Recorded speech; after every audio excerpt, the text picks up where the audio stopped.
Mesdames et messieurs, mes chers compatriotes, maliens des villes et des campagnes, de l'intérieur comme de l'extérieur. Tout d'abord, je tiens à préciser que le président par intérim, le professeur Diankouna Traoré, le premier ministre, le docteur Cheikh Modibo Diarra, et ma propre personne sommes en phase. Nous nous consultons, nous nous voyons fréquemment et nous échangeons sur les grandes décisions concernant la vie de la nation.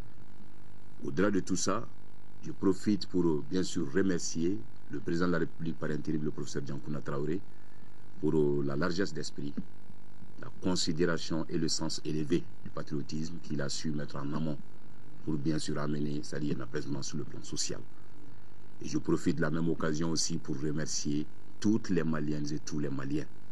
Parce que sans votre ouverture d'esprit, sans le sentiment de dialogue, sans cette capacité d'écoute en tant que Malien, ce qui a toujours fait de ce pays un grand pays, ce qui a toujours fait de cette nation une grande nation, et nous ne serons pas là où nous sommes aujourd'hui.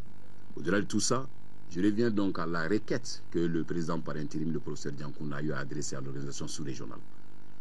Dans cette requête, à aucun instant, il n'est question de trop pour sécuriser les institutions en République du Mali.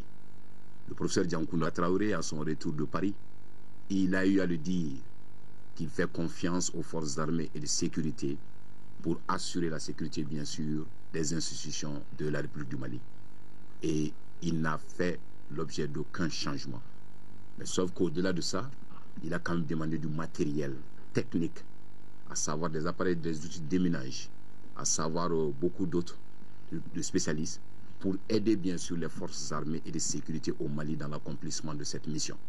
Quant à la phase de recouvrement de l'intégrité du territoire, il a certes demandé des unités et du matériel, c'est-à-dire la logistique qui doit suivre, mais là aussi, ce besoin sera là au Mali en fonction de la réalité du moment et quand les forces armées maliennes se sentiront dans le besoin de se faire aider par des frères voisins. On ne l'a pas demandé de facto pour qu'ils viennent tout de suite, mais c'est une expression de besoin en cas.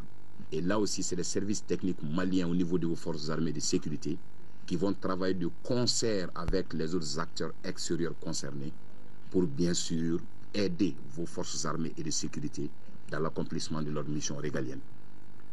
Et quant aux rumeurs sur l'armée, ça fait quelques jours, ça ne va pas à Kati, il y a ceci ou cela. Je vous dis de vive voix, chers compatriotes, vos forces armées et de sécurité sont plus que jamais comme un seul homme. Il n'y a pas de problème ici, il n'y a pas de problème dans les autres garnisons. Au contraire, je profite pour porter à votre connaissance que nous n'avons actuellement qu'une seule priorité, l'équipement, la formation, pour être en mesure d'être une armée capable, bien sûr, de faire asseoir l'intégrité territoriale et de répondre à vos aspirations en tant qu'armée. Quant aux interprétations, je pense que nous avons déjà fait du chemin. Depuis le moment où on parlait du retour du président ou pas, on a dépassé tout ce cap.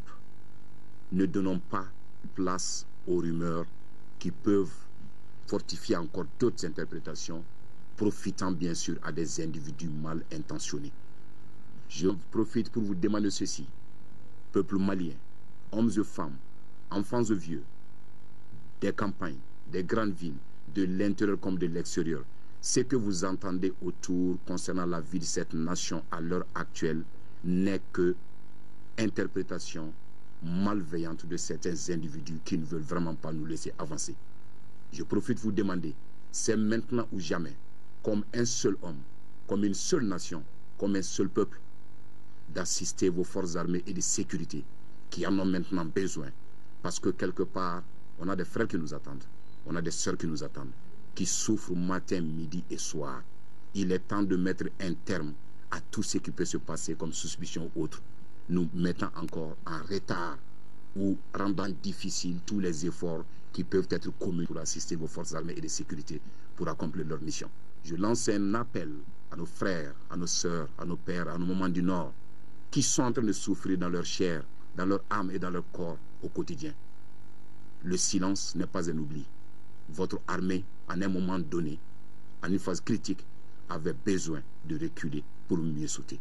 Nous saluons vivement tous les efforts, tous les sacrifices que vous avez eu à faire depuis l'occupation jusque-là. Parce que vous vous êtes battu souvent à bras nus contre un occupant lourdement armé. Le peuple malien sera reconnaissant un jour.